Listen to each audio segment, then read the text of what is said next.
foarte interesant. Imediat. Vom discuta despre ceva foarte important, dar deocamdată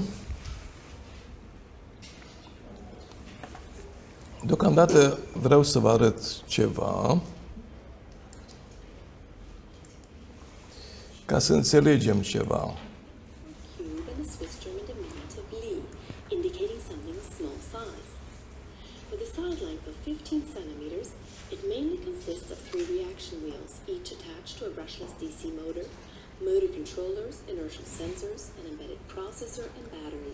Și să vedeți acum, avem 3 giroscoape și unde se duce toată povestea asta? E o chestie care stă într-un colț. Bun. Asta este produsul ingineriei. Dacă pui 2 giroscoape să meargă, atunci stă pe o muchie. Dacă merg toate 3 giroscoapele, stă într-un vârf. Bun. Și care e problema? Problema este simplă. În momentul în care avem asta, în momentul în care avem chestia asta, ajungem la un articol științific, pe care mi l-a trimis Rodica. Rodica a dat de chestia asta, care iar e foarte interesantă, în care se fac niște corelații, deci pe un site rusesc, care trimite, ea știe rusă, trimite la chestia asta, Geometric Quantum Discord. Bun. Și cu o uriașă bibliografie. Cum? Asta este o notă în fizică, fizică. Da, imediat. Reversing the thermodynamic error in time using quantum correlations. Bun. În care se uită la inversarea săgeții timpului. Bun, foarte interesant, dar pleacă în toate observațiile de la fenomenul pe care l-ați văzut dincoace. Dar acum îl îmbracă în ce a făcut Boltzmann, ce a făcut nu știu cine, etc. Așa face orice articol științific. Quantum Thermodynamics. E bine, de la quantum s-a dus la quantum thermodynamics, iar din momentul în care s-a lucrat cu un giroscop, s-a ajuns la modelul matematizat prin care există la nivele mici posibilitatea întoarcerii în timp. Deci, exact cum vă spuneam mai înainte, setul schematic de ce se întâmplă acolo. Cu magnet supraconductor, etc., deci făcând și tot soiul de experimente. Bun, și cu ce ne doare pe noi chestia asta? Ne doare pentru că avem acum instrumente cu care să putem înțelege complexitatea plecând pe feedback-uri. Cum bunul Dumnezeu? Păi nu de acolo, scuze, trebuia, ba da, de aici trebuia. Așa. De aici. Când am ajuns aici, ne ducem la universul evolutiv, frumos din partea Dumnealui.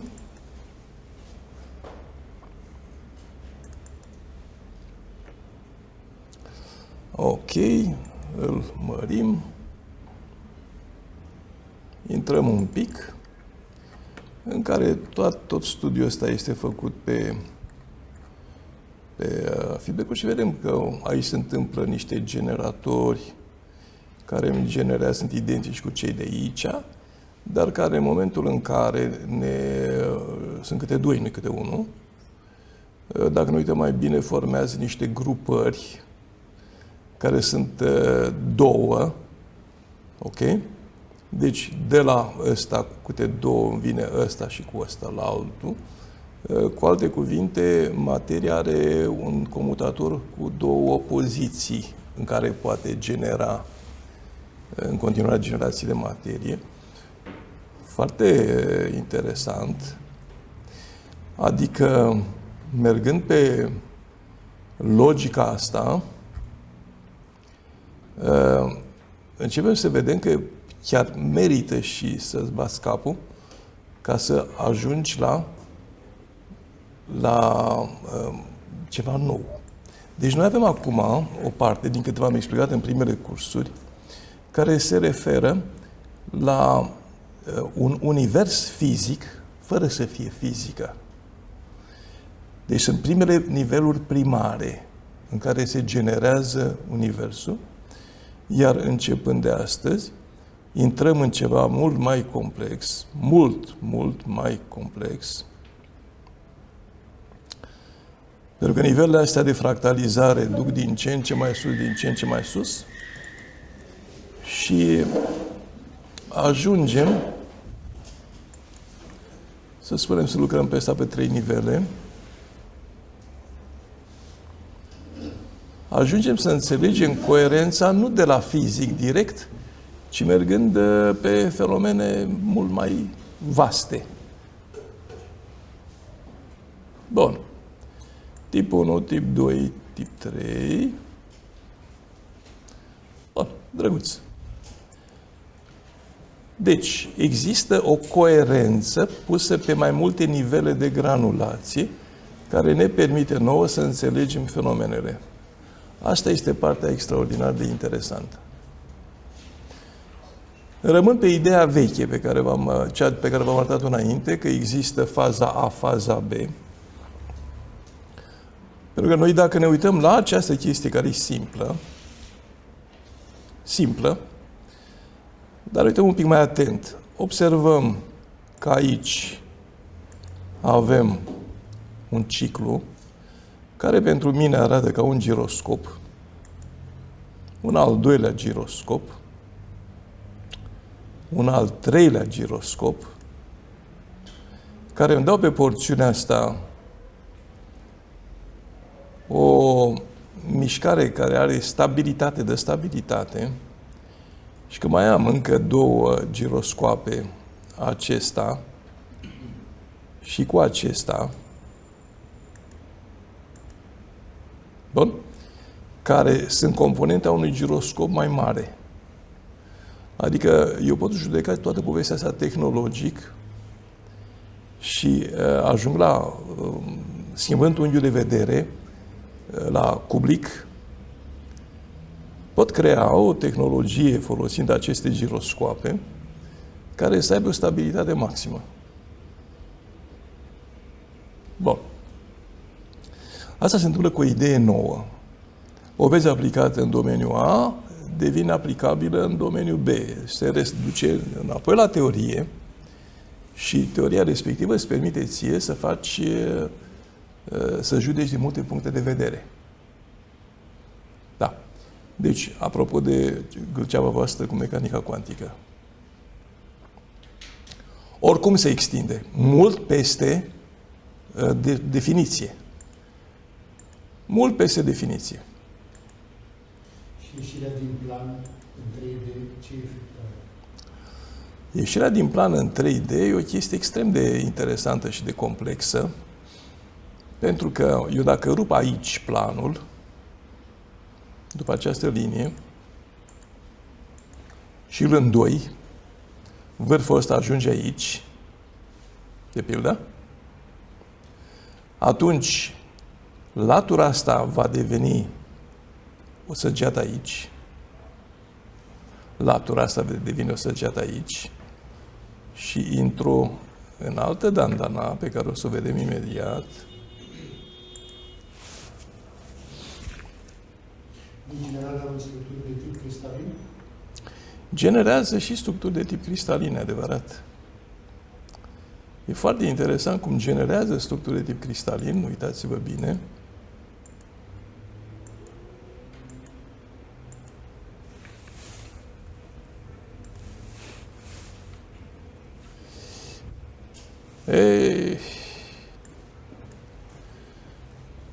Și acum gândiți-vă că eu rup.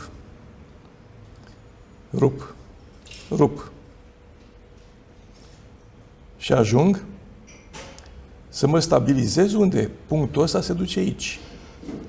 Deci din rețeaua 1, rețeaua 2. Dacă stau aici, punctul ăsta când am rupt se duce undeva unde nu există. Aici nu am nimic. Dacă am trecut în rețeaua 2, există. E aici. Punctul de aici se duce aici. Ok.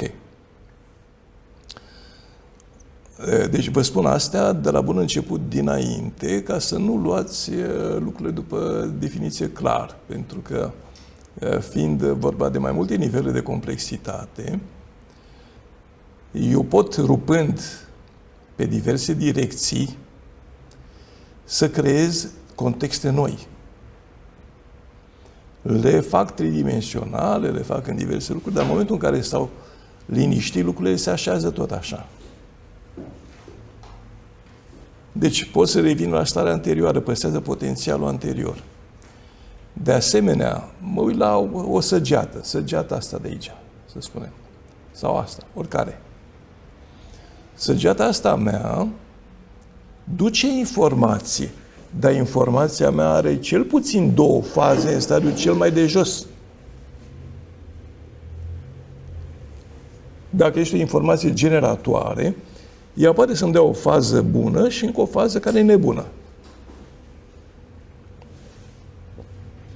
Aparent e aceeași informație, îmi generează același câmp informațional, dar de fapt te rupe în două.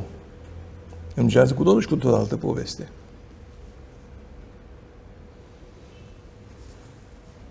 Bun. Ne întoarcem aici. Când ne întoarcem aici, ajungem din nou la tabelul de câmpuri colorate, dar după ce parcurgem o grămadă de că e mare, destul de mare, și ajungem, uite aici ajungem. Una dintre părțile alea îmi generează chestia asta, care este identică cu chestia asta, dar nu e la fel organizată. Sunt aceleași elemente aici, ca și aici, dar nu sunt la fel așezate. Au suferit niște rotații. La fel astea de aici. Vă să zic că în momentul în care eu fac o alegere, informația mea, merg pe varianta A, păi asta cu asta mi-o dau pe ea însăși. Deci un grup. Dar dincoace opusele îmi dau același lucru. Bun, adică nu e o chestie măsurabilă direct. Și chestiile astea de aici, de asemenea, îmi dau aceleași elemente, dar nu la fel așezate. Eu mă pot strădui să le așez la fel, nu-mi iese. Ele sunt însă bine așezate așa. Bun, și care e problema final? Problema finală e simplă, pentru că eu am îndoit asta. Am pus-o aici. Am făcut o schimbare semnificativă în arhitectură. E foarte posibil ca rețeaua asta pe care o am nou formată să îmi influențeze foarte tare, chiar foarte tare, comportamentul. Pentru că la nodul ăsta, să spunem, unde mi intră informație, nu o să intre aia albă, o să intre aia neagră, că le avem pe amândouă și seamănă. Ok? Pot eu să gândesc în termeni de mecanică cuantică? Nu pot, dar pot să încerc. Pentru că e o mărunțire a informației, dacă ar fi vorba să găsesc un câmp și un domeniu care se apropie de problema asta de decizie, de regândire, de regenerare, probabil că mă voi duce pe mecanică cuantică. Ca fi mai asemănătoare decât altele. Eu la tot ce am lucrat i-am spus fractale algebrici. Fractale algebrici, n-am găsit nimic care să fie mai aproape de realitate decât fractalii. Fractale algebrici nu sunt fractali, nu sunt simpli, sunt algebrici. Deci asta cu limitele aplicabilității este valabilă peste tot. Așa că vă certați degeaba cu... Care e vorba și de limitele de concept. Că sunt doar niște denumiri care trebuie să... Sunt niște denumiri. Limitate până unde... Da. Și aici, dacă mergem, îl pun și pe ăsta. Opa! Ca să-l pun și pe ăsta, eu trebuie întâi să-l determin. Și i-am dat drumul și încep să lucrez la el.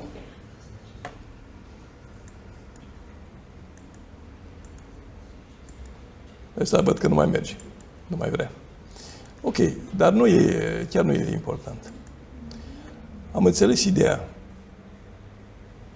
În momentul în care iau pe 3 niveluri de granulație, atunci devin semnificative și chestiile care înainte vreme nu erau semnificative. Bun? Pe ăsta dacă îl îndoi, să-l duci cu vârful aici. Iar aici n-am nimic, am gol. Dar pe nivelul următor de granulație nu mai e gol. Bun. Astăzi vom face prima încercare de a modela un fenomen mergând pe mai multe nivele de granulație. Bun. Mai multe nivele de granulație arată foarte interesant. Mergem pe 5, pe cele pe care le avem la îndemână. Și vreau să luăm un fenomen complex. Fenomenul complex, hai să luăm ecosistemul. Începem să lucrăm văzând și nodurile, văzând și vectorii. Va fi pe 5 nivele, o să ne ia timp. Ține seama că dacă se intervine asupra ecosistemului sau asupra economiei, într-un fel oarecare, se îndoaie ceva, se așează undeva, mă duce din nivelul 1, 2 în nivelul 3, 4, ok? Sau 5, 6, sau 7, 8. Depinde de nivelul de granulație. Sunt probleme pe care nu le pot ataca pe anumite nivele și merg mai jos, la fel ca și cu mecanica cuantică. Eu pot intra oricât de jos până la nivel cuantic sau subcuantic sau supracuantic, luând reper cuanticul. Dar nu se potrivește. Se potrivește pe primele 2 nivele o logică, pe următoarele nivele altă logică, însă pot aplica acest principiu că proiectez pe ăsta și ajunge aici. E clar.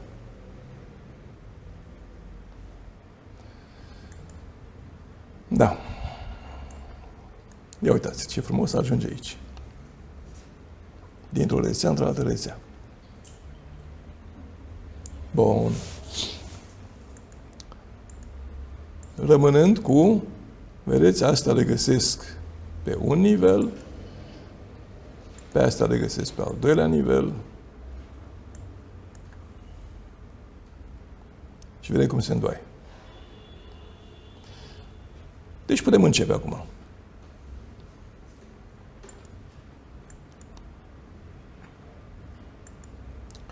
Da, pare un pic dificil. Nu? Pare un pic dificil, dar o să vedem acum dacă este sau dacă nu este dificil. Partea bună e că noi știm la fiecare nivel sensurile. Sensurile sunt așezate. La fiecare toate sunt sensuri așezate. Că-s mai mici, că-s mai mari, toate sunt așezate. Deci eu pot vedea fluxurile. Și când mă duc la un nivel mai mărunt și când mă duc la un nivel mai grosier, eu pot vedea fluxurile. Ok. Luăm cu nivelul 2.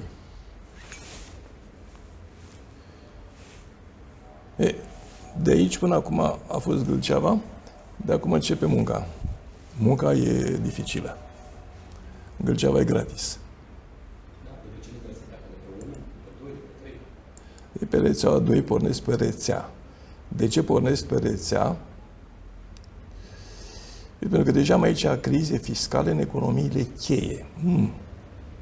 Interesant, uitasem. Cred că m-a băgat în crizele celelalte. Da. Deci nu m-a băgat în ecologie. Bun, deocamdată eu pe ăsta îl închid și îl repornesc. Și îl pun pe new.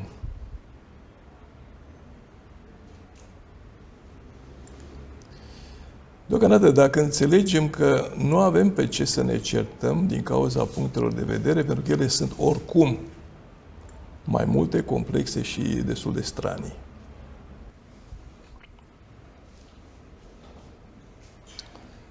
Vector completați. Îl las la vector completați, îi schimb numele pe urmă. Bun. Suntem gata? De ce încep totdeauna cu rețeaua? Pentru că aici este o informație care se duce. Ea fiind capabilă să meargă oricât de departe, îmi poate permite coerentizarea înțelegerii. Coerentizarea înțelegerii. Înțelegerea nu este simplă, dar poate deveni coerentă. Deci suntem pe ecologie, economie, da? Ok. Să luăm triunghiul ăsta ca fiind ecologie, triunghiul ăsta ca fiind economie. Ecologia, care este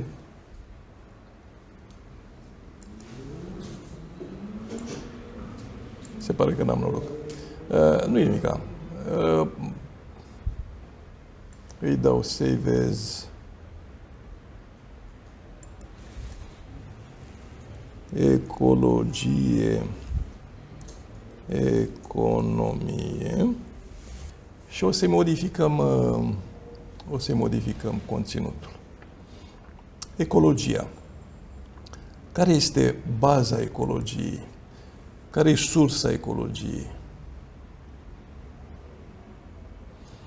Gândiți-vă, ce anume face ca un sistem ecologic să funcționeze?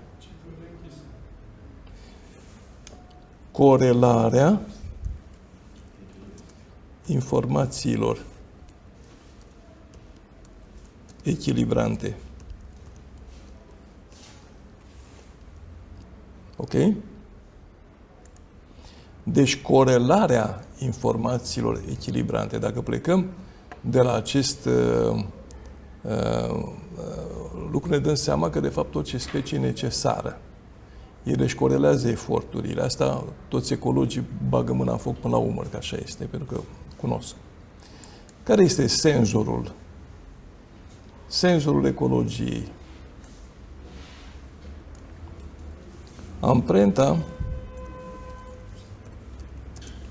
ecologică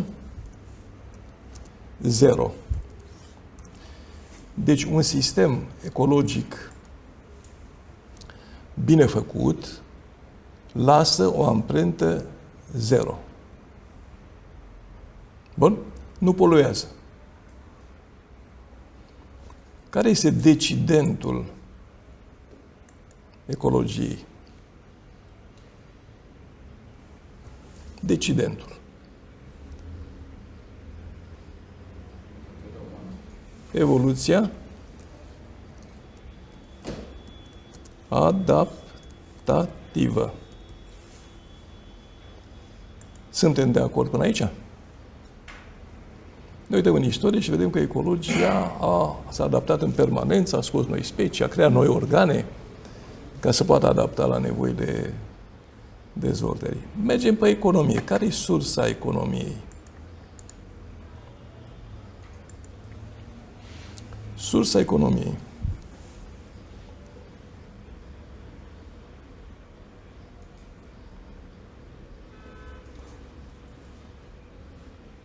E materia primă.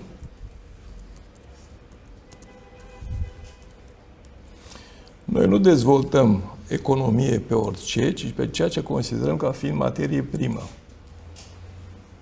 Bă, ne adaptăm la materia primă pe care o avem. Deci putem avea o economie pe lemn, putem avea o economie pe paie, putem avea o economie pe... M-am uitat, ieri am văzut o chestie absolut senzațională pe la triburile Quechua, care erau pline de piscuri și de văi și așa mai departe, incașii făcuseră poduri din paie. Poduri din paie, pe care le suceau, le împleteau, erau poduri ușoare din paie și pe care le întrețineau de sute de ani.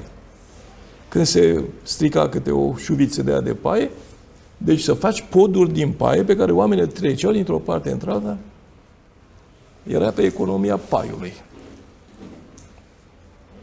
Deci era materia primă. Ok. Acum am ajuns aici la senzor. Care este senzorul economiei? Productivitatea. De acord? Economia mea e bună când e productivă. Care este decidentul economiei? Inovare. Inovare. Verificăm dacă am gândit bine. Ar trebui ca corelarea informațiilor echilibrante și evoluția adaptativă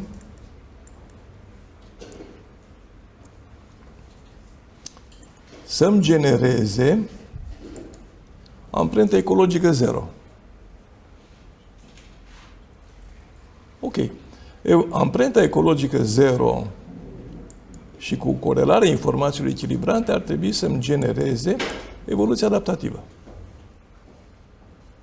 Oricare două dintr-un triunghi generează pe al treilea.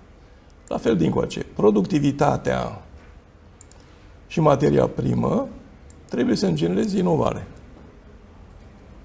Inovarea și materia și productivitatea trebuie să-mi genereze materie primă. Da? Noi, de exemplu, acum trecem cu surle și fanfare la materie primă secundară, adică la gunoaie. Și folosim foarte bine ca materie primă orice, inclusiv bălegarul de vacă. Da, nu știu, nu vorbim de asta acum. Nu, a folosit filmul bălegar, arată că să cultive... Da, oricum, deci nu e problema asta. Ok. Deci aici, când avem interacția dintre două fenomene, noi trebuie să fim atenți, în primul rând, la stabilitate. Modelul, încă o dată, este valabil în momentul în care nu intervin cu plugul ca să îndoi, să-l pun cum vreau eu, ca să arate frumos. Că dacă intervin și fac chestia asta, atunci vectorii mei nu mai corelează. Ăsta se va duce peste ăsta, care e din nivelul 1, nu e din nivelul 2. Ajungem și acolo după ce umplem un pic spațiul. Acum, luăm bucată cu bucată. Corelarea informațiilor echilibrante și inovarea mă duce la ce anume? Corelarea informațiilor echilibrante și inovarea. La ce mă duce? Ia, gândiți-vă la următorul lucru. De ce umanitatea a supraviețuit altor specii de hominide? În primul rând, pentru că au putut comunica mai bine între ei și atunci au putut strânge grupuri mai mari. Însă grupuri mai mari au avut nevoie fiecare să aibă un rol. Rolul lor trebuia să fie social. Nu puteau să fie doi pe aceeași poziție, că se certau între ei. Bun? Trebuiau să comunice, deci informațiile echilibrante erau de bază și atunci inovau sistemul în permanență ca să-și găsească loc. Dar nu era numai asta. Era și capacitatea foarte mare de construcția unor instrumente, de manipulare a mediului. Asta s-a produs în timp. Dar inițial, ceea ce a fost extrem de favorabil, a fost că ei și-au găsit poziții în care să fie utilizabili și funcționali. Ok? Deci, eu aș pune aici funcționalitatea sistemică. Funcționalitatea sistemică. Vă dați seama că noi acum ne aflăm într-un moment în care generații întregi nu-și mai găsesc utilitatea. Ei nu mai știu la ce sunt buni, se nasc, trec prin școală, iau o diplomă, fac o muncă de rutină, dar își pierd umanismul, își pierd sufletul, nu mai au bucurie, nu mai au nimica. Ei nu mai au un rol, devin materie primă. Impune dezvoltarea funcțională a unei calități. Exact. Și atunci funcționalitatea sistemică ține de corelarea informațiilor echilibrante și de inovare. Ca să fiu sigur, o iau și invers. Inovarea și funcționalitatea sistemică trebuie să mă ducă la corelarea informațiilor echilibrante. Oricare două să-mi genereze a treia. Bun? Motiv pentru care noi acum avem tot soiul de rețele de comunicare, avem tehnologii de comunicare, încercăm să ne înțelegem între noi, să corelăm toate cele. Și natura face aceeași poveste, dar imităm natura. Deci asta este o economie care pleacă în contactul dintre natură și industrie. Aici să vedem, aici este iarăși foarte interesant pentru că inovarea și amprenta ecologică zero, inovarea și amprenta ecologică zero, la ce ne duce?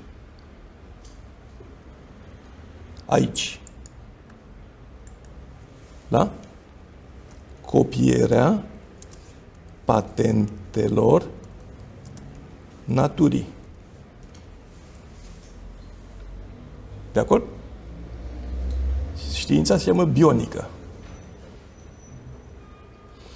Ce încerc eu acum să facem? Un model prin care să putem trăi în natură fără să distrugem. Și să vedem care sunt limitele noastre de funcționalitate, cât de mult ne putem lansa, unde anume ne rupem gâtul, când trebuie să fim prudenți. Pentru că deocamdată lucrurile se pare că merg. Materia primă și amprenta ecologică zero mă duce la utilizarea materiilor secundare. Nu mai sunt primare, nu mai este ce-ți dă pământul direct, ci folosești gunoiul. Inclusiv dejecțiile proprii. Deci orice poate fi folosit ca să extragi maximum fără să afectezi mediul. Mergem din coan. Evoluția adaptativă și materia primă, la ce mă duc împreună?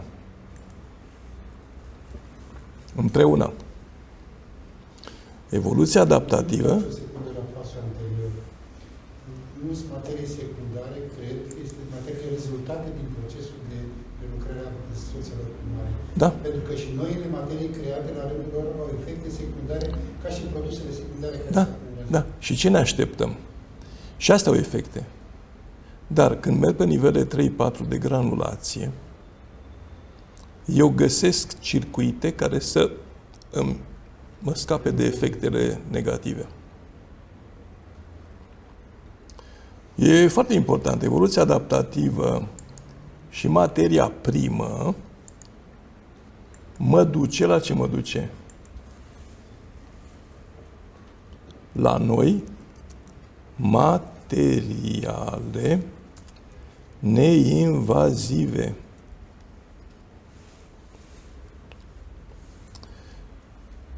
Bun. Problema mai păstrăm noi evoluția adaptativă? Căci materia primă și noi materiale neinvazive mă duc la evoluția adaptativă? Da. De exemplu, noi acum suntem forțați să evoluăm în câmpuri electromagnetice foarte puternice care ne deformează genomul. Deci sau ne adaptăm sau pierim. Că noi nu mai putem să întoarcem roata istoriei să scăpăm de calculatoare.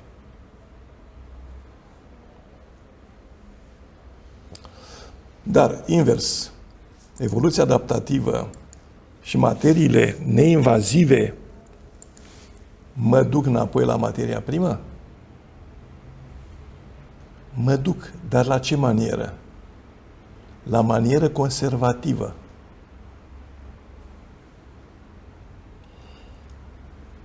Bun. Aici avem, de exemplu, o chestie de ce facem cu materia primă. O conservăm sau o epuizăm? Cum vă spuneam înainte, că noi avem două faze, cel puțin, mergând până la nivelul primar al informațiilor de bază, care sunt sub fizică. Dar aici, materiile secundare, ce fac cu ele? Le folosesc sau le îngrop? Ce facem cu gunoaiele, de pildă? Aici, amprenta ecologică zero. Ce fac cu ea? Mă bazez că natura își face treaba și a reduce la amprenta zero sau mă feresc să poluez și să creesc amprenta ecologică? La fiecare nivel de ăsta avem decizii. Deciziile astea se vor duce pe un vectori. Deocamdată aici avem doar repere. Subiectul discuției. Bun?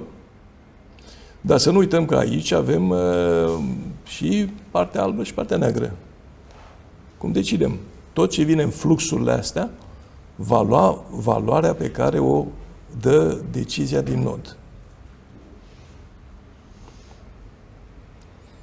De exemplu, dacă materia primă o iau ca fiind consumabilă și care trebuie consumată, atunci nu mă interesează atât de mult noile materiale neinvazive, pentru că am ce consuma. Deci, aici am exploatare sau ignorare? Și am ignorare. Dezvoltare sau eu aiureală și numai capul? Ok. Merg mai departe. Productivitatea și evoluția adaptativă.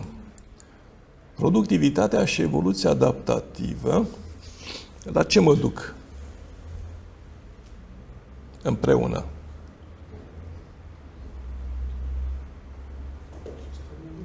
Da? Sigur? Hai să ne gândim, pentru că e important să ne gândim. Uite, dacă productivitatea crește foarte mult, ce se întâmplă cu evoluția adaptativă? Mai e posibilă? Noi avem o uriașă productivitate de plastice. Tehnologia permite să scoți plastice de unică folosință, foarte ieftin, epuizând resurse de petrol. Și astea sunt, în momentul actual, extrem de toxice pentru că au nenorocit oceanele, au nenorocit pădurile, râurile. Se degradează, deci se credea că nu se degradează și dau la suprafață niște produși toxici care creează mutații genetice. Mor specii din cauza plasticelor la nesfârșit, dar productivitatea e foarte bună și astea se străduiesc să se adapteze, să evolueze adaptativ, dar nu pot. Nu cumva am o chestie de dezechilibru?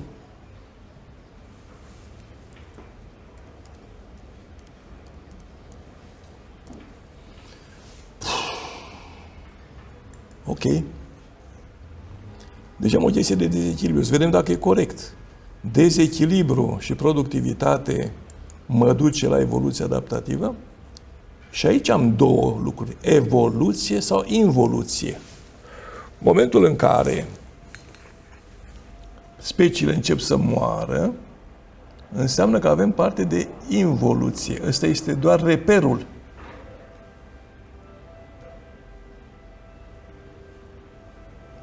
Ok. Bun. Mai avem aici un punct semnificativ care pleacă de la corelarea informațiilor echilibrante și productivitatea. La ce mă duce?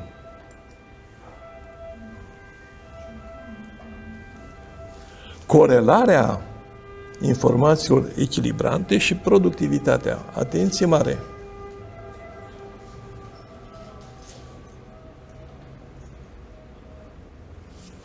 Mă duce la exploatarea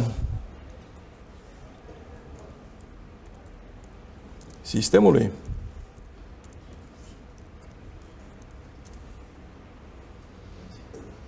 Nu cumva punctul ăsta pentru mine este punctul critic care face ca totul să se transforme în bani și în profit?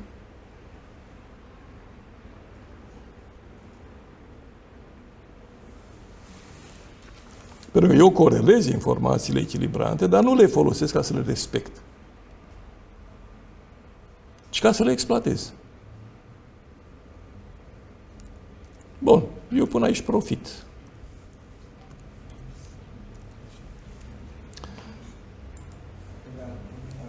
Dacă nu le corelăm, până la urmă, de ce mai scris corelarea informațiilor echilibrante dacă nu le... Ele sunt echilibrante. Tu când te duci la farmacie ca să cumperi un medicament ca să-ți echilibrezi organismul care e bolnav, da? Și te înșeli acolo pentru că în loc să iei un medicament care să-ți folosească e unul care te îmbolnăvește mai rău, e pe corelare informațiilor echilibrante, de asemenea ai. Depinde cum le folosești. Da, depinde cum le folosești. Adică, da, gândi la efecte, nu la cauze. Da? Sau ceva pe termen scurt. Da. Noi, în momentul actual, avem problemă masivă dată de produsii secundari. Exploatarea sistemului pentru profit cu funcționalitate sistemică. De pildă, noi acum avem funcționalitate sistemică a sistemului bancar internațional. E clar. Deci asta funcționează nu fiecare pentru sine, ci își corelează ca să le meargă bine la toți. Copierea patentelor naturii, avem internetul, de pildă, și intranetul, care sunt patente ale naturii. Există internetul naturii, a copacilor și a fungilor. Utilizarea materiilor secundare. Se utilizează materiile secundare, cum să nu? Hai să luăm în domeniul financiar. Frica este o materie secundară. Ok? E un produs al sistemului. Și ce înseamnă sistemul de asigurări, de pildă? Nu? Nu e nevoie de frică ca să ai sistemul de asigurări?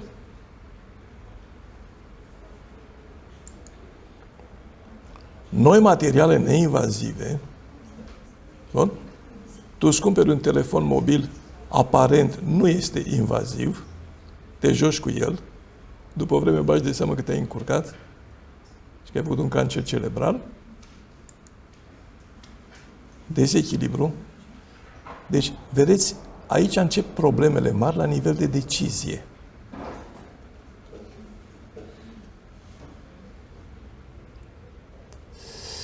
Bun.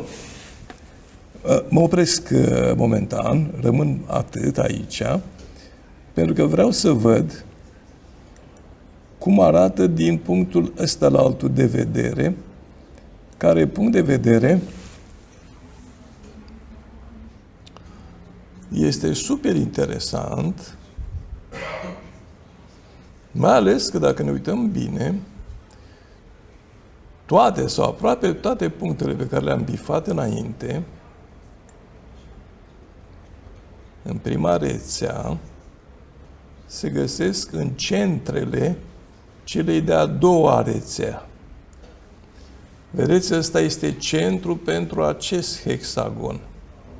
centru pentru acest hexagon, centru pentru acesta și așa mai departe.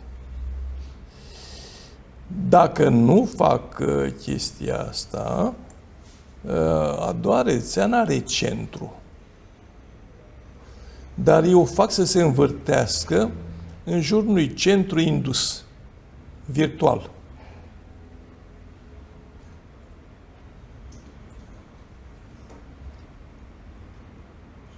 Bun? De pildă, aici am un centru pe care nu știu cine e, dar intru pe el și îl aflu.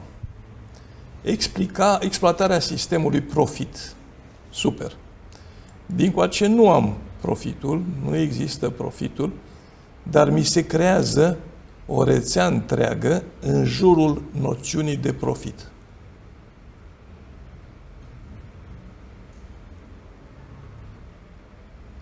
Ok? Bun, foarte interesant. Ca să putem vedea mai departe, trebuie să exploatăm tot pe ăsta și să mergem la acestea. Pentru că sunt comune. Și va trebui să completez toate hexagoanele. Ăsta, de exemplu, este generat de productivitate și de exploatarea sistemului. Ce mă duce aici? Productivitatea și exploatarea sistemului. Acumularea, da? Și acumularea în ce o consemnez? În bani. Deci, eu am pierdut natura pe drum. Din momentul ăla, pentru mine, natura nu mai există. Aici era natură, nu era economie. Aici era natură. Bun. Dar aici nu mi-am din ce. Un sistem de valori. Da. Cumva în legătură cu sistemele condiționate, când consecința e înlocuită de recompensă, când coboară o recompensă, iar consecința este... Da, da. Consecința, exact. Noi, mintea noastră e păcălită de recompensă, care o confundă cu consecința. Absolut. Hai să vedem dincoa. Dincoace e foarte interesant. Este copilul exploatării sistemului pe profit și a corelării informațiilor echilibrante. Și unde ajung?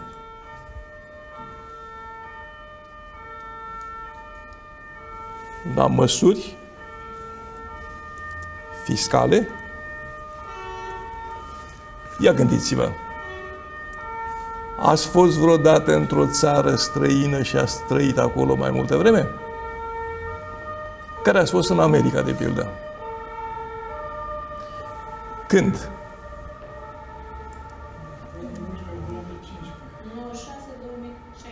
Bun. Tu cât aveai pe lună, Claudiu, în America? La ei, La ei. 400 sau 500 de dolari. $400. Ce valoare avea dolarul în România prin comparație cu America? 4 lei. Pentru că se întâmplă un lucru foarte interesant. Te duci în Elveția, acolo prețurile sunt foarte mari, salariile sunt foarte mari, tu ai impresia că acolo te îmbogățești, dar impozitele sunt foarte mari. Asta înseamnă corelarea informațiilor. Ok? Corelarea informațiilor care spun cum pui prețurile vis-a-vis de salarii și de impozite și cum exploatezi sistemul pentru profit prin măsuri fiscale. Ok? Simplu. Și acum, verificăm. Măsurile fiscale și acumularea în bani îmi generează exploatarea sistemului cu profit? Oricare două de aici ar generează pe al treilea?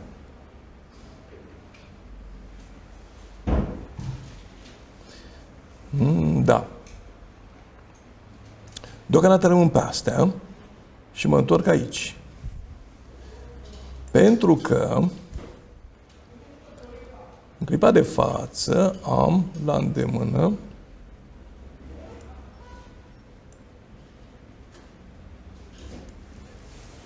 îndemână două puncte semnificative, pe ăsta și pe ăsta, dintr-un nou hexagon.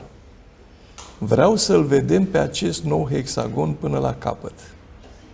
Așa că mă întorc înapoi și caut să văd noul hexagon până la capăt. Pe ăsta n-am cum, pe ăsta n-am cum, dar pe astea două le am. Pe ăsta și pe ăsta. Să văd pe ăsta. Ăsta de unde îmi vine?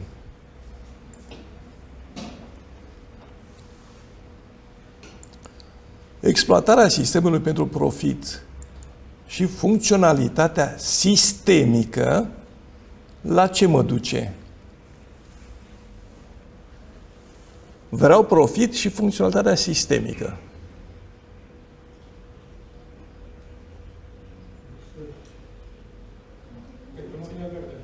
Care sunt sistemele de exploatare pe care noi le avem în clipa de față, foarte vizibile, și care țin de asemenea de criza ecologică și cea economică? Multinaționale, în care oamenii se duc, câștigă un salariu, iar se duc. Deci, ce scriu acolo?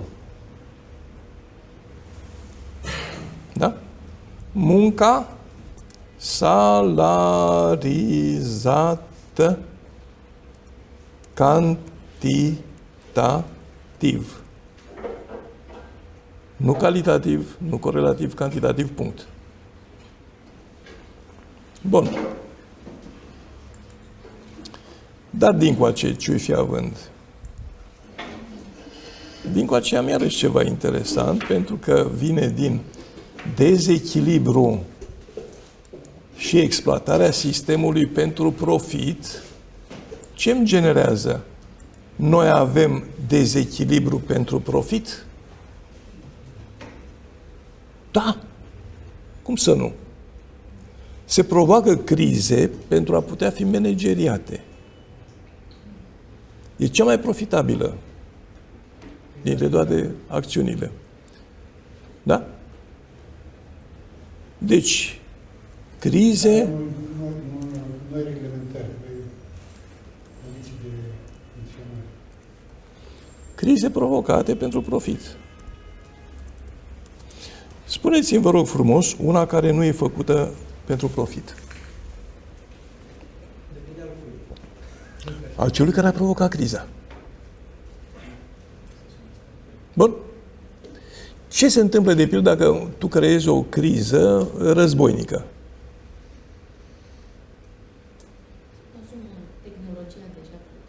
Consumă tehnologia deja făcută, se vând arme la greu. Bun. Se scoate un profit imens. Bun. Tot în domeniu. Deci cunoaștem bine cum funcționează jucăria, nu? Acum, dacă tot o cunoaștem, hai să vedem ce se întâmplă când mă duc înapoi. Nu uităm că totul se învârte aici în jurul profitului. Foarte interesant că în jurul profitului avem atâta bătaie de cap, că eu dacă am ajuns aici, mă va interesa. Pe ăsta îl știu? Îl știu că l-am avut și înainte. Dar trebuie să-l transfer ca să pot să îl am la îndemână. Și atunci fac Ctrl-C, ca să știți să folosiți și instrumentul. Asta devine important. Ctrl-C și ăsta de aici va fi Ctrl-V. Eu pot să duc dintr-un loc într-altul la fiecare dintre, și asta o să și fac acum, pentru a putea să avansăm mai departe. Ăsta de aici, care va face parte din acest hexagon,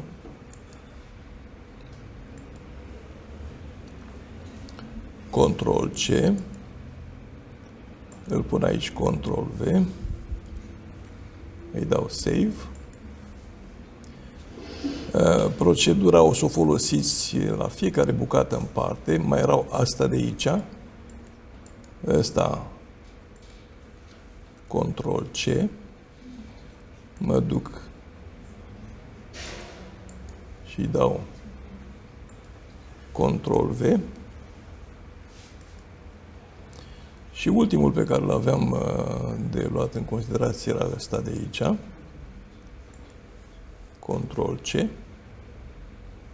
Și ne întoarcem, punem Ctrl-V. Vedeți de ce este foarte dificil să rezolvăm niște probleme? Dintr-un motiv foarte clar. Pe ăsta acum, știm ce e aici, nu? În centru. E profit. Putem să generăm și ultimele două noduri mari. Criza taxelor. Poftim, nu s-a copiat, nu? Măsurile fiscale.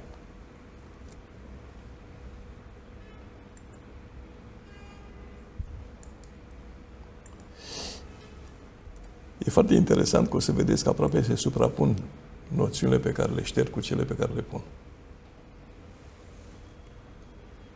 Pentru că primul a fost pe generarea de crize, iar aici avem problema economic-ecologică. Și iarăși ajung la marea problemă care este fundamentală, faptul că noi avem aici în mână și albul și negru. Dacă decidem într-o direcție am un comportament, dacă mergem în direcția altă am alt comportament. Și asta fiind o lege care precede fizica. Iar pe ăsta iarăși trebuie să-l criza sclavagism. Hai să vedem noi ce mi-e și aici. Crize provocate pentru profit și acumularea în bani. Ce îmi generează?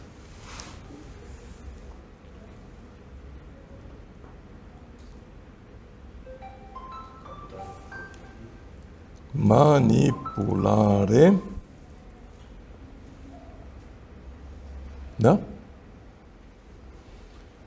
Și control.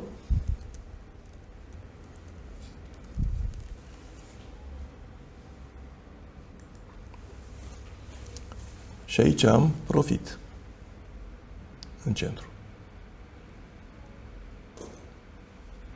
Ok? Deci în centru am profit.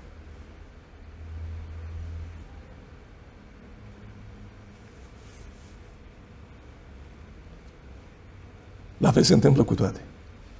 Dacă mă duc aici și iau alt punct central pe care îl voi găsi dincoace, e aceeași istorie. Ce am aici? Ne uităm imediat, pac, l-am pe ăsta. Nu le-am copiat încă, dar ați văzut cum se copiază. Simplu.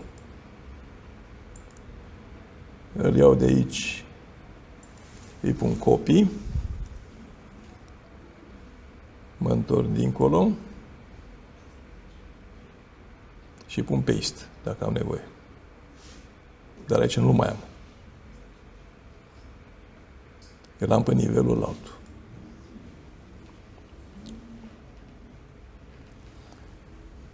Bun, spuneți-mi dacă ați înțeles mecanismul.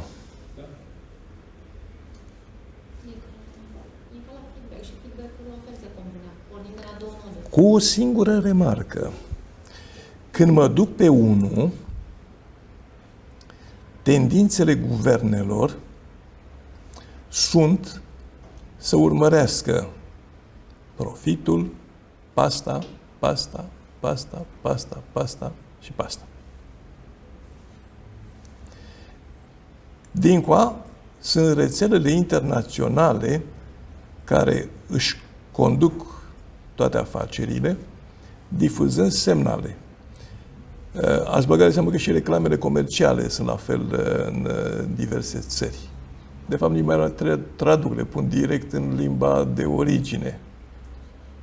Semnalele sunt aceleași, sunt semnale manipulatorii. Cumpără Colgate. Sau altele, nu contează. Deci asta un exemplu doar.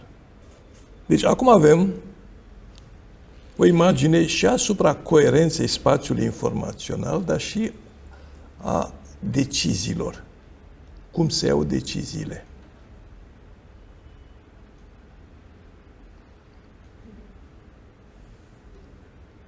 Dacă aveți întrebări acum.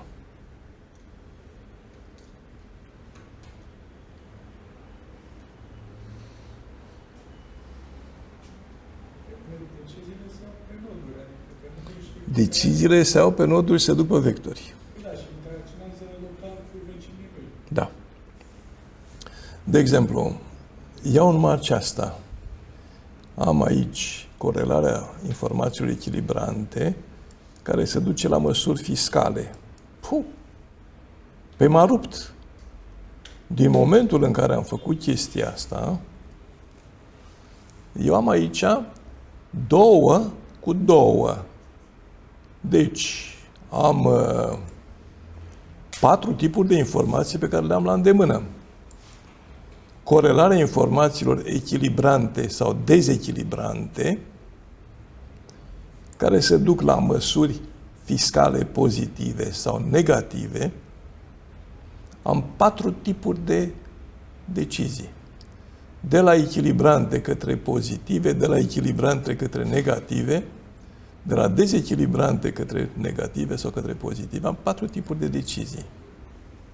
Deci vectorul meu conține 4 structuri informaționale posibile care îmi acoperă un portofoliu de situații.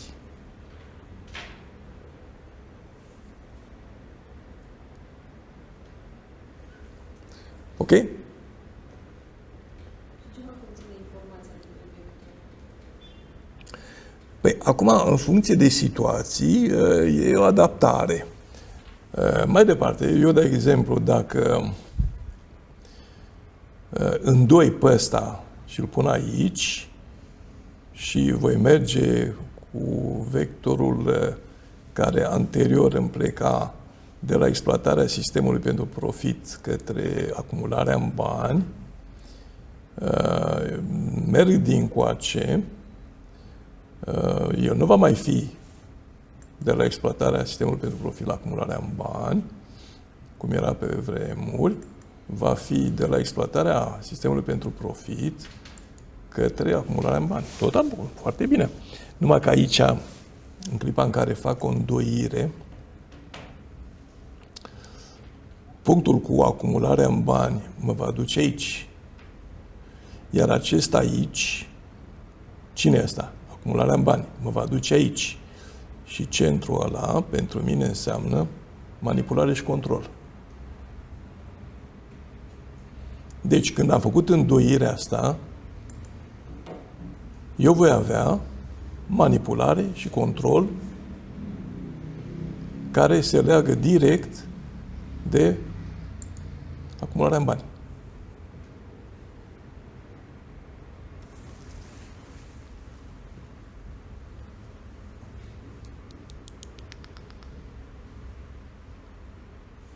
Ok?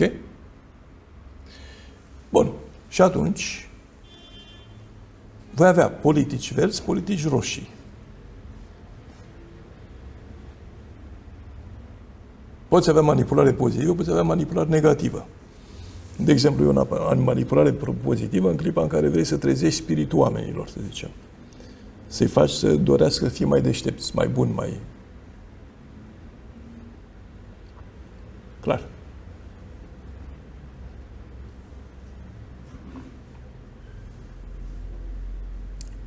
Deci cum e acum cu mecanica cuantică? Mai are rost să ne certăm pe mecanică cuantică? Vedeți, e foarte interesant. Ok. Un pic de pauză.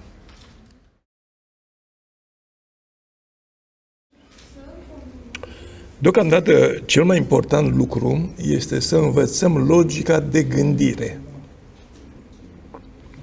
Dacă noi nu folosim logica de gândire în care să pui A și B ce generează și din generarea aia care sunt sensurile posibile, ne vom certa între noi pentru că fiecare a învățat ceva și altul a învățat altceva și nu se pupă.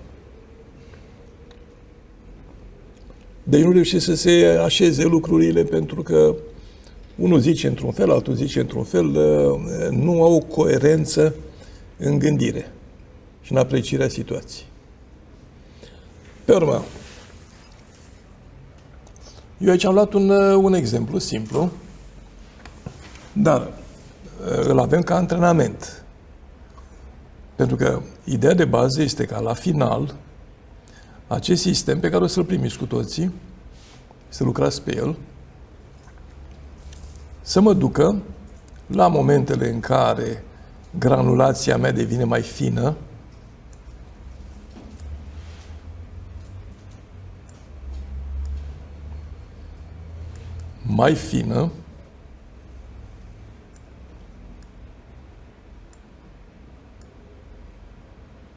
bun? Și să mă duc cu granulația mea mai fină atât de departe cât e nevoie să-mi extind analiza sistemic.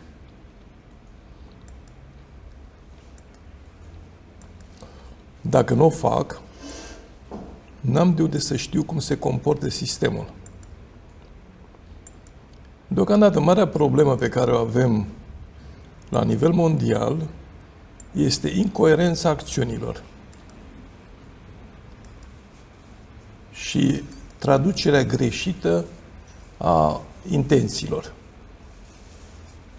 Dacă am plecat pe incoerența acțiunilor și pe traducerea greșită a informațiilor venite, pentru că fiecare vede dintr-un alt punct de vedere, care nu e propriu și partenerului, noi nu putem să ne focalizăm pe problemele globale. Și ajungem în situație de conflict. N-avem cum negocia, n-avem cum vedea, simplu pentru că nu pot, pentru că nu știu cum să corelez informațiile. Dar pe vectorii ăștia, eu pot să aflu. Pentru că, de exemplu, aici nodul 67. Pun start 67. Și aici este nodul, să spunem, 396. 396. Și îi dau compute. Aștept pentru că e mult. Acum pot să aleg un traseu. Îl văd frumos cu roșu. Și mie îmi spune la nivelul de granulație pe care l-am, ăsta nivelul 4, care va fi identic cu nivelul 3, cam cum arată logica fenomenului privită din perspectiva unora. Dacă eu am reușit să umplu spațiul, fiecare dintre nodurile de pe 1, 2, 3, 4 sunt umplute, eu voi vedea cum se ved aceste privit din perspectiva celui mic, privit din perspectiva celui mijlociu sau mare, acolo unde avem noduri comune. Ăsta este, de fapt, se poate lucra în echipe, fără probleme. Eu v-am dat un exemplu, dacă vreți să luați altceva decât economie, ecologie, vă gândiți și luați, dar finalul va fi dat de cum se vede din perspectiva uneia sau din perspectiva altuia. Pentru că dacă te uiți la globaliștii și guvernele sunt cam în aceeași arie. Ei nu văd detaliile. Detaliile lor nu sunt așa de fine. Vedeți, eu numai pe ăsta, dacă îl văd și îl bifez aici, văd că am un traseu care trece și prin punctele mici, care de fapt se regăsesc în rețeaua 5. Eu când ajung aici, îl dau pe 4, întâi să-l generez.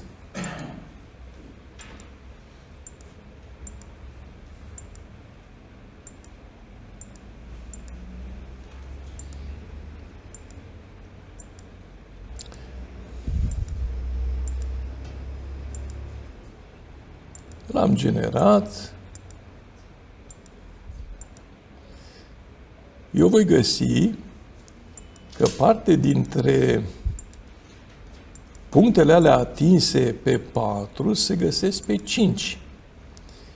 Cu alte cuvinte, eu pot lua și opinia celui mic, care contează, care vede lucrurile practic, acasă, la el.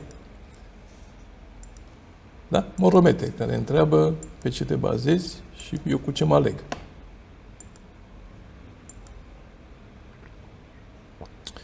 Bun, devine interesant pentru că l-am generat și trec acum pe 4 și ia uite ce frumos merge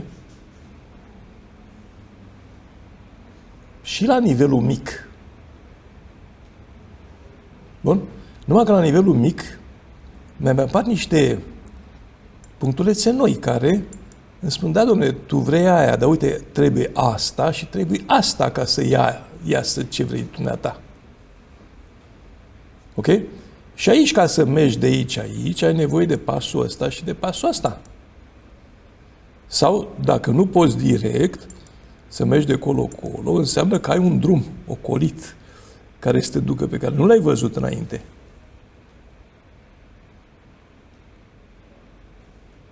Să vă spun de ce este atât de important. Imaginați-vă acum că noi suntem în situația pe care e ușor de imaginat, că e chiar foarte presantă, în care avem foarte multe dezechilibre globale și niște tineri care pleacă la drum în viață, fără să știe nimic, fără să-și găsească un rol, fără să-și găsească un rost, fiind totalmente considerați ca inutili în sistem. Bun? Și că trăiesc într-o depresie continuă pentru că nimeni nu-i bagă în seamă. Din cauza asta pleacă fiecare cu unde apucă și provocăm dezechilibre foarte mari economice, pentru că nu mai ai forță de muncă, etc. Dar că ei își fixează să ajungă de aici. Și atunci vor avea diverse trasee posibile de a ajunge dintr-un loc într-altul. Bun? Și li se poate spune, da, ca să ajungi acolo trebuie să treci pe unul dintre traseele astea. Alege. Ăsta e unul. Ăsta e altul. Bun? Sau ăsta de aici e altul.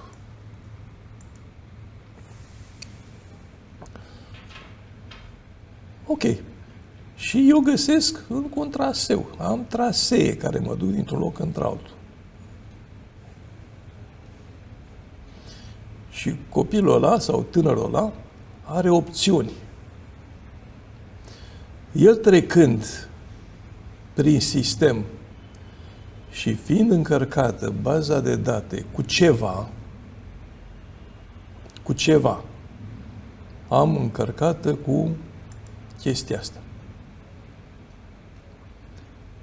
El nu mai face niște pași uriași, așa că mă duc de colo-dincolo, ci poate să rafineze drumul. E foarte greu să sări de aici și să ajungi aici, reușind să organizezi lucrurile astfel încât să ajungi la un rezultat. Dar dacă te-ai dus și pe aici, da? Ai ajuns să rafinezi cumva, astfel încât să știi pas cu pas cam ce poți face pentru a ajunge la un rezultat. Iar dacă ai ajuns și aici, devine foarte interesant pentru că găsești și puncte de sprijin și nu mai ești în haos.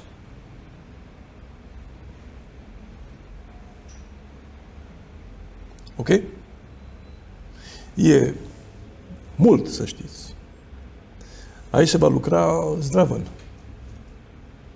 Pentru că trebuie să facem analiza în detaliu pe fiecare nivel de granulație în parte. Toate astea trebuie completate, va trebui să lucrați în echipă.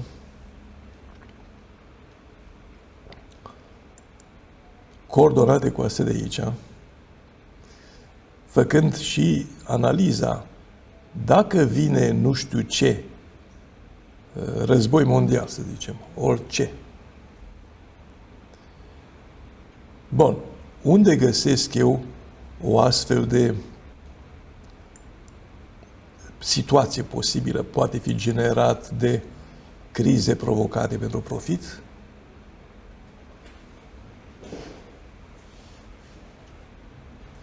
Care să vrea să meargă în dezechilibru? De pildă. Iar pe analiza respectivă, când apăsați aici, puteți completa tot, dar și când apăsați cu click dreapta,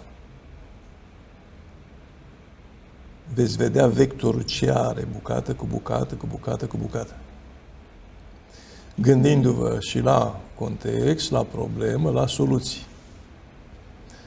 Ca să puteți completa, dați click, delete, save și vă rămâne câmpul liber.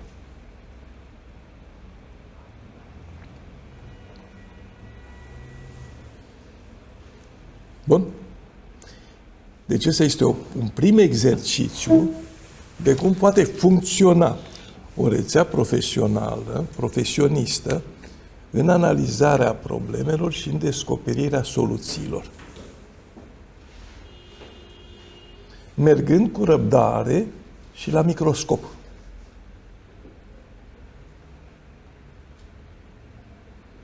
Bun? Dacă aveți întrebări de cum se face sau alte întrebări. Ăsta este și exercițiul care vă permite să vă dezvoltați capacitatea de înțelegere până la nivelul în care să puteți chiar fi utili și activi în dezvoltarea rețelei.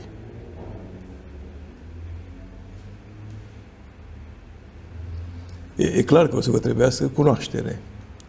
Fiind în echipă, puteți face echipă de 6, da? Și chiar v-aș sugera să încercați să o faceți. Cât sunteți aici? 2 echipe, nu?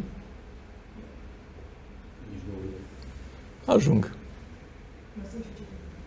Mai sunt și cei online, s-ar putea să fie 3 echipe. Și nu putem să facem o doilea proiectul de care vorbim, cu reducerile? Puteți, dar acum atenție, încă o dată, eu am luat, ați văzut, un reper.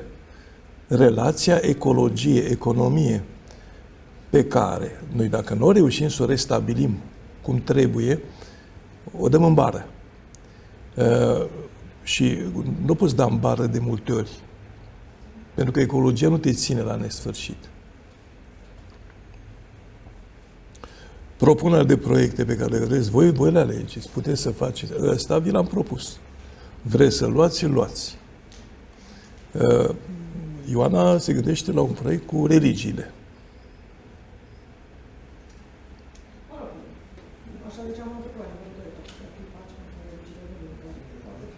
Pace între religiile lumii. Care sunt cei 2 actori? Pacea și religiile. Ok? Analizând cum am pornit aici, cu sursă, senzor, decident și la fiecare triunghi văzut dacă e sustenabil. Și apoi exploatând bine totul. Săptămâna viitoare puteți veni cu dificultățile pe care le-ați avut sau cu realizările pe care le-ați avut. După aceea voi lipsi până în ianuarie, fi plecat din țară. Ioana? Bun? Dacă vor fi 2-3 proiecte, ele vor fi foarte binevenite. dacă ajungem până la nivel de... Da? La nivel de detaliu.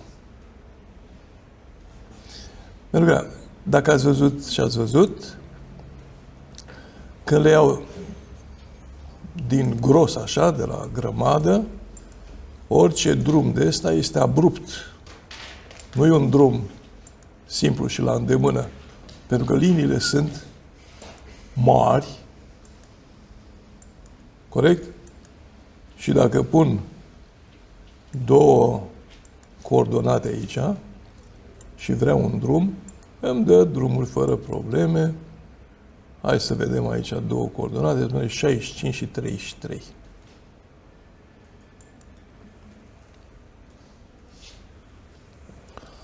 Am pus 67 și 33, oricum e destul. Și punem compute pe să alegem un drum. Am drumul, însă liniile mele sunt groase. Ok? Dacă mă duc pe 5, liniile mele nu mai sunt groase. Da, trebuie să le anulez pe astea. Uite cum arată. Liniile mele nu mai sunt groase.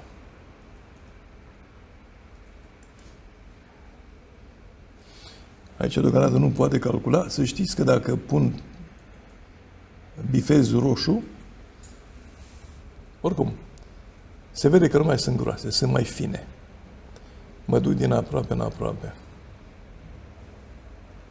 Adică îmi dă cu pași intermediari. Acolo unde nu știu să fac, pe nivelele mari, aflu cum se poate realiza pe nivele mai mici. Pe granulații mai fine.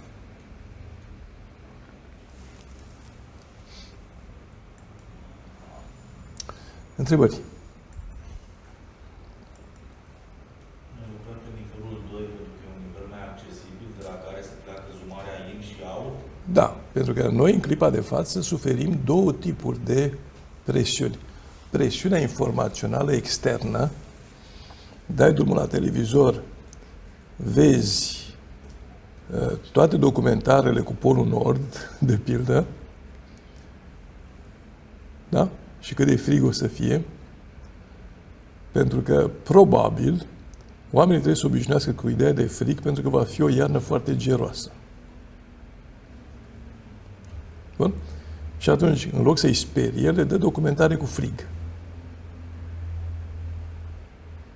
Sau cu pescuit, în care se induce ideea că s-ar putea să avem o criză a foamei și atunci trebuie să obișnuiască cu gândul că o să pescuiască ca să aibă din ce trăi, da.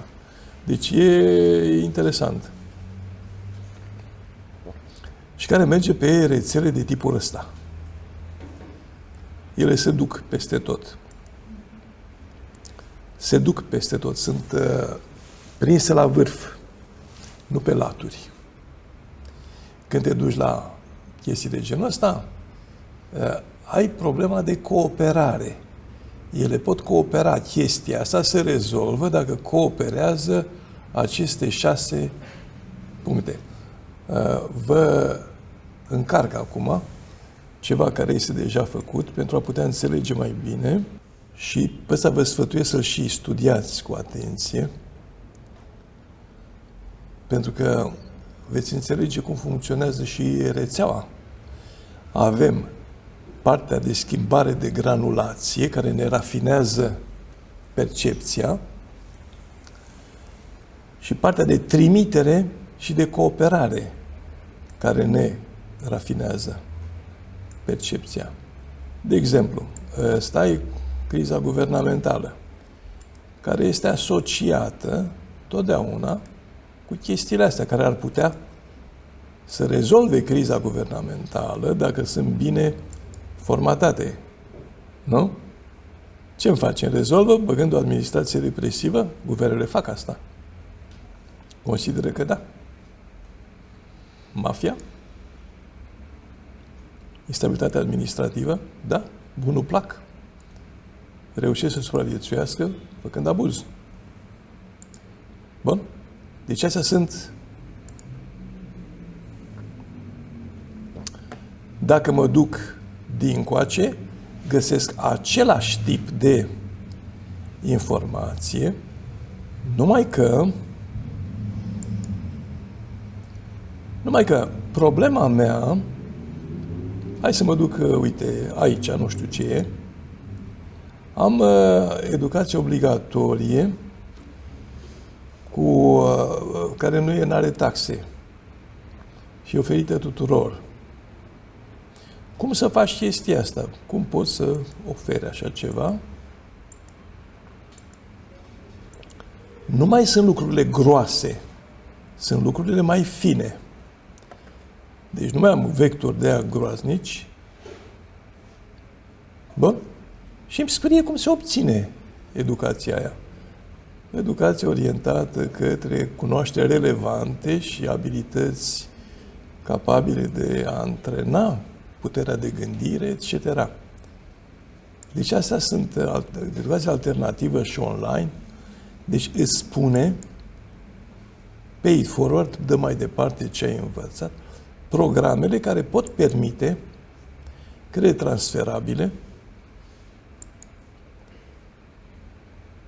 targeturi motivaționale pentru învățare în școli, rute alternative de educație, astea sunt toate în jurul. Ok? Deci, când te duci la nivele mai fine, ceea ce obții sunt și mijloacele necesare de a putea atinge o țintă.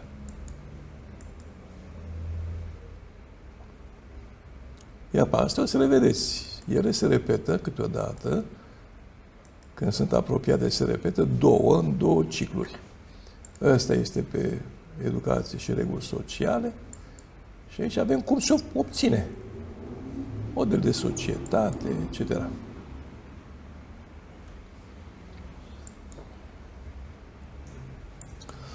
Deci, rețele de tip 3 îmi transmit, îmi dau mai departe rețele de tip 4, de tip 3, care sunt făcute pe noduri, transmit. Și putem vedea cum se transmite foarte simplu. Iau o săgeată de asta, știu și o să merg așa, și vedem cum se modifică datele trecând din aproape în aproape. Deci politica Guvernului controlat de bănci, care mă duce în programe sprijinite de bănci locale, care se duce în mișcări civile de regenerare a resurselor și business-uri sustenabile. Sustenabilitatea și abuzurile sunt opuse și deseori băncile sunt băgate la mijloc, care conduce la instabilitate socială, care conduce la contract social. Deci astea sunt pași cu pași, trecând printr-o nouă structură, îmi arată cum politica controlată de bănci îmi generează un val întreg de lucruri. Dar aici nu am cooperare. Îmi arată, în schimb, cum arată valul, cum se duc pendulurile alea din aproape în aproape. Ok, întrebați-mă.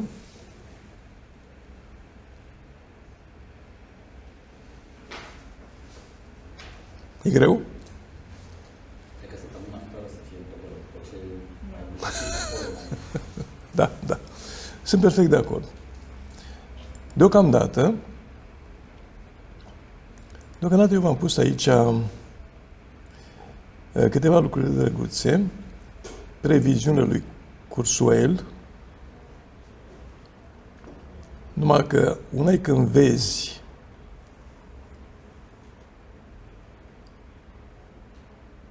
Garry Kasparov a pierdut în fața lui Deep Blue. M-am întâlnit cu Kasparov recent, nu prea am prit că a pierdut în fața calculatorului. Și ce spune Kurzweil? Bun. În 5-8 ani, motoare de căutare vor deveni mult mai asemănătoare oamenilor. Puteți pune întrebări complexe de dimensiunea unui paragraf. El lucrează cu Google și, mă rog, știe ce cere. Vom deveni mai non-biologici. Abilitățile biologice ale minții umane dezvoltă liniar, pe când cele non-biologice, tehnologice, se dezvoltă exponențial. Bun. Și nu pot spune că n-are dreptate. Care este singura modalitate prin care noi să facem față universului pe care l-am creat? Să ne dezvoltăm noi propriamente. Cum o dezvoltăm? Un foarte bun exercițiu e ăla pe care vi-l aveți acum, ca să începeți să vedeți detaliile relevante, scenariul din spate, și să vedeți ce generează A cu B.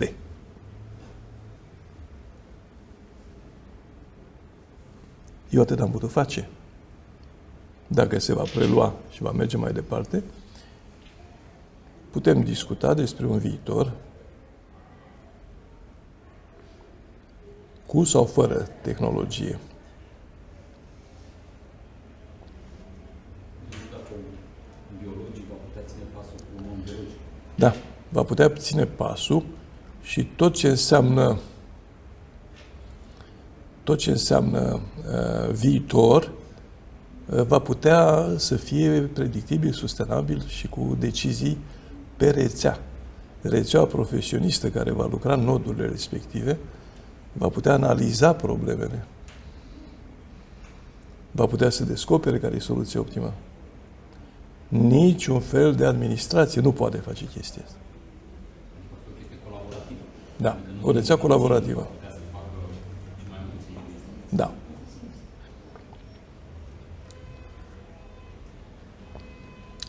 Iarăși un lucru pe care vreau să-l vedeți e un articol al lui Dorobanțu,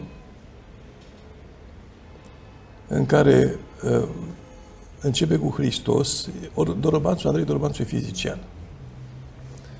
Lumea caută să înțeleagă cumva și partea de spiritualitate și încă ceva pe care le consider important, pe care să le vedeți. Vedeți? Creșterea, dezvoltarea neuronilor giganți care se întind pe tot creierul. Bun? În momentul în care din claustrum se generează, e o zonă de pe creier claustrum, momentul în care oamenii încep să-și folosească mintea. Când efectiv și-o folosesc, și ce v-am dat este un exercițiu foarte bun pentru antrenarea minții, da? Se produc salturi. Salturi de conștiință, coroana conștiinței, foarte interesant.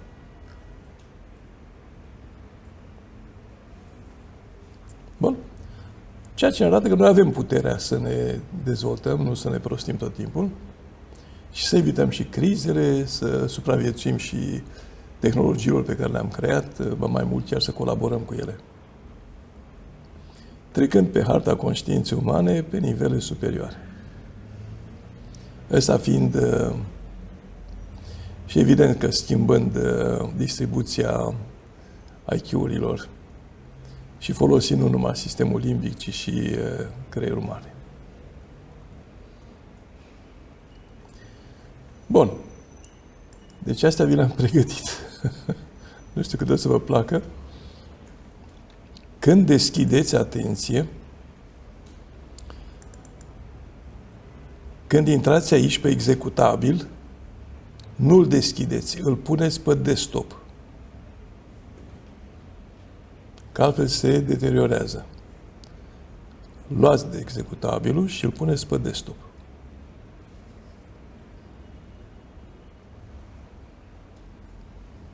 Bun. Bine. A fost greu? Nu v-ați obișnuit până acum, nu? Atunci e bine. Bun. Întrebați-mă ce mai aveți. Domnul profesor, acest sistem de program cu Marius se poate face să fie 3D? Sau este deja numai că nu îl întoarcem noi? Dacă este pe 8 nivele, el e 3D, de fapt. Layer-urile astea sunt conectate prin nodurile comune. Da. Bun? Deocamdată avem 5, nu avem 8. 8 ar fi pentru noi un strat complet, după care se rea pe un alt nivel de complexitate, mult mai rafinat. Dar 8 sunt perfect suficiente pentru a putea deocamdată agrega informația și înțelege modul de funcționare. El e 3D. Numai că sunt toate aplicate. Deocamdată avem 5 nivele, pe astea 5 lucrăm, până se vor putea... Da, la 5 nivele e tot 3D. Și ar fi mai interesant de lucrat într-un sistem real 3D? Dar numai că mintea umană, deocamdată, nu stăpânește decât 2D. Noi avem o proiecție vizuală Care e 2D? 2D. Și a treia dimensiune este completată de imaginile noastre mentale. Ok? Nu e hologramă. Noi avem zone de pe creier, din cortexul vizual, care permit să integreze informația spațială, exact, și noi nu vedem, dar completăm cu ce știm. Sunt distanțele care se văd, noi putem vede în 2D. Noi vedem în 2D. Noi vedem în 2D. Da. Am vedea în 3D, am vedea de fapt și în spatele persoanei. Da, vedem mai multe, dar nu vedem, dar putem completa mental. Bun?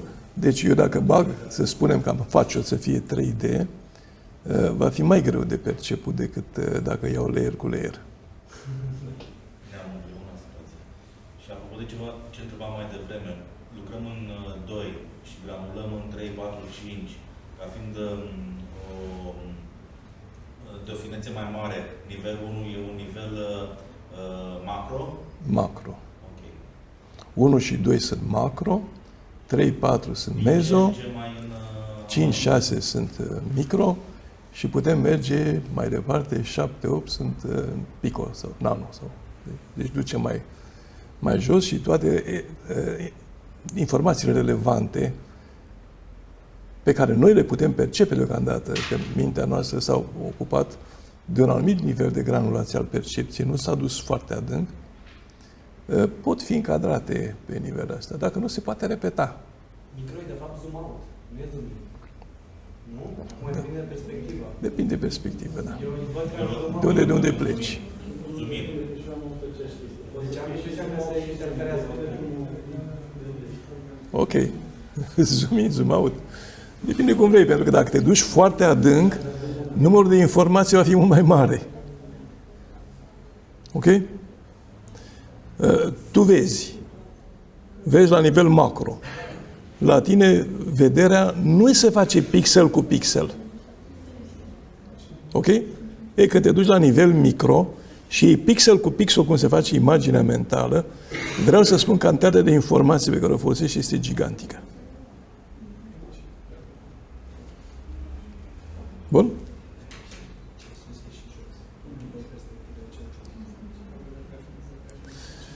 Ok, eu zic să vă organizați un pic acum, care cu cine lucrați.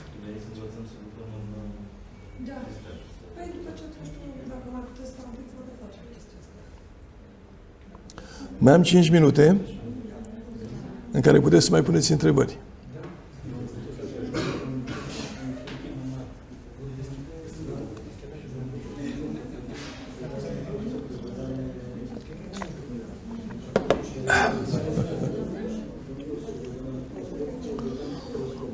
Și atenție, ar fi foarte important, eu n-am făcut pe aplicația pe care v-am dat-o, decât pe nivelul 2, să intrați pe vectori ca să puteți spune alternativele. Cazul A, cazul B. Alternativa A, B, C, D.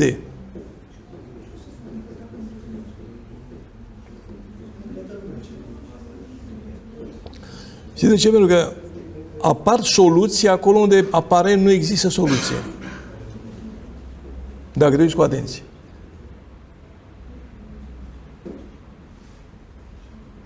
Nivelul nostru de percepție și de granulație al gândirii nu le vede decât dacă le analizează bucată cu bucată, care repere.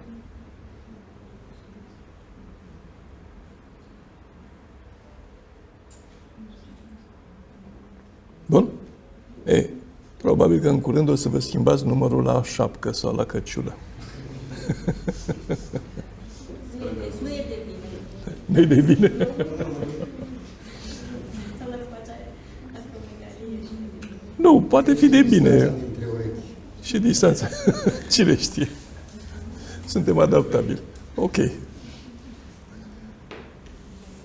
Bun. Ne oprim aici? Doamne ajută!